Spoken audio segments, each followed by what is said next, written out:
Hi hello friends, welcome back to our channel explore with கீர்த்து.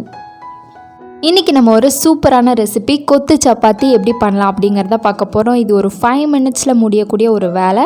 So இப்போ நம்ம வீடியோக்குள்ளே போகிறதுக்கு முன்னாடி நீங்கள் இன்னும் நம்ம சேனலை சப்ஸ்கிரைப் பண்ணலனா கீழே இருக்க சப்ஸ்கிரைப் பட்டன் அமுக்கி பக்கத்துலேயே ஒரு பெல் ஐக்கான் இருக்கும், அதையும் டேப் பண்ணிங்க அப்படின்னா அதில் 3 ஆப்ஷன் கேட்கும். அதில் ஆல் அப்படிங்கிற ஆப்ஷனை செலக்ட் பண்ணி வச்சுக்கோங்க. ஸோ தட் நான் எப்பப்போலாம் வீடியோஸ் போடுறனோ அப்பப்போலாம் உங்களுக்கு ஒரு நோட்டிஃபிகேஷன் வந்துடும். ஃபர்ஸ்ட்டு நான் இன்றைக்கி ஒரு 2 சப்பாத்தி எடுத்துக்கிறேன். இந்த சப்பாத்தி காலையில் செஞ்சது. நான் நைட்டு கொத்து சப்பாத்தி செய்கிறேன், இது மீந்து போனதுனால. ஸோ இந்த மாதிரி ரொம்ப சாஃப்டான சப்பாத்தி எப்படி செய்யணும் அப்படிங்கிறத தெரிஞ்சுக்கணும் அப்படின்னா மேலே இருக்க ஐ கார்ட்ஸில் ஒரு லிங்க் வரும், அதை கிளிக் பண்ணிங்க அப்படின்னா சாஃப்டான சப்பாத்தி எப்படி செய்கிறது அப்படிங்கிறத பார்க்கலாம். இப்போ நம்ம இந்த சப்பாத்தியை இந்த மாதிரி பீஸாக கட் பண்ணி வச்சுக்கலாம்.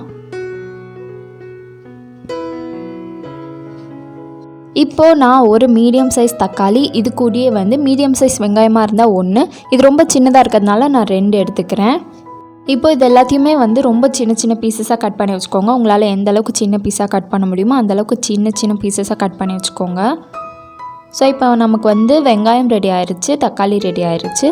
இது கூடயே கொஞ்சோண்டு கொத்தமல்லி, கொஞ்சோண்டு கருவேப்பிலை, அப்புறம் 2 மீடியம் சைஸ் பச்சை மிளகாயை கட் பண்ணி வச்சுருக்கேன். அடுத்து ஒரு எம்டி கடாயில் ஒரு 2 ஸ்பூன் அளவு எண்ணெய் ஊற்றிக்கலாம். எண்ணெய் நல்லா ஹீட் ஆனதுக்கு அப்புறமா உங்களுக்கு தேவையான அளவு கொஞ்சோண்டு கடுகு போட்டு நல்லா பொரியிற வரைக்கும் வெயிட் பண்ணலாம். நம்ம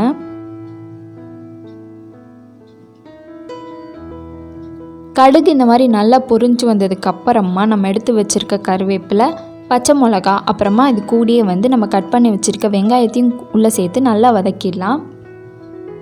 வெங்காயம் வதங்கும் போது கொஞ்சோண்டு உப்பு சேர்த்துக்கிட்டோம் அப்படின்னா வெங்காயம் நல்லா சீக்கிரமாகவே வதங்கிடும். ஸோ அதனால் கொஞ்சோண்டு உப்பு சேர்த்து இதை நல்லா வதக்கிடலாம். இப்போ நான் சொல்கிற அளவு எல்லாமே ஒருத்தருக்கு கரெக்டாக இருக்கும் அண்ட் 2 சப்பாத்திக்கும் கரெக்டாக இருக்கும்.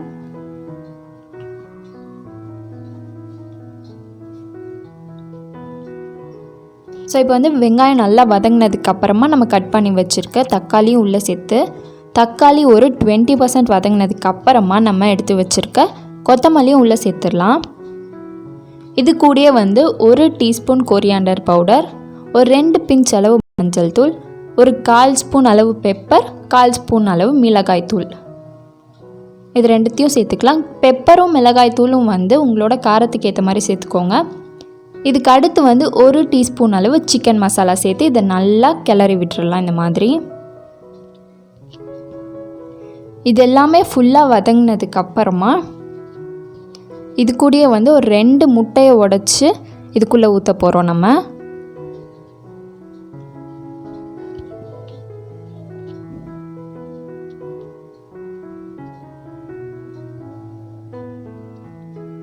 இப்போ இதை நல்லா கிளறி விட்டுறலாம். முட்டை ஓரளவு வெந்ததுக்கு அப்புறமா நம்ம பிச்சு வச்சுருக்க சப்பாத்தி உள்ளே சேர்த்து இதை நல்லா கலந்து விட்டுறலாம். ஒரு 2 to 5 மினிட்ஸ் இந்த மாதிரி ஃபுல்லாக கலந்ததுக்கு அப்புறமா முட்டையும் நல்லா வெந்துடும், நம்ம வெஜிடபிள்ஸும் நல்லா வெந்திருக்கும், மசாலா வாசமும் போயிருக்கும். இப்போ நம்ம ஸ்டவ் ஆஃப் பண்ணிடலாம். ஸோ அவ்வளோதான், நம்மளோட கொத்து சப்பாத்தி ஈஸியாக 5 மினிட்ஸ்குள்ளே முடிஞ்சிடும். இப்போ இதை ஹாட்டாக சர்வ் பண்ணி இதுக்கு மேலே வேணும்னா உங்களுக்கு கொஞ்சோண்டு கொரியாண்டரை கார்னிஷ் பண்ணிக்கலாம் நீங்கள்.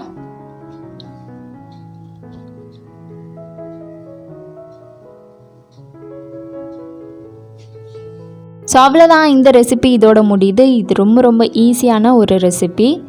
கண்டிப்பாக நீங்கள் வீட்டில் ட்ரை பண்ணி பாருங்கள். வீட்டில் ட்ரை பண்ணி பார்த்துட்டு எப்படி இருந்துச்சுன்னு எனக்கு கீழே கமெண்ட்டில் சொல்லுங்கள். ஸோ இந்த வீடியோ உங்களுக்கு கொஞ்சம் யூஸ்ஃபுல்லாக இருக்கும்னு நான் நம்புகிறேன். யூஸ்ஃபுல்லாக இருந்துச்சு அப்படின்னா நம்ம சேனலை சப்ஸ்கிரைப் பண்ண மறக்காதீங்க.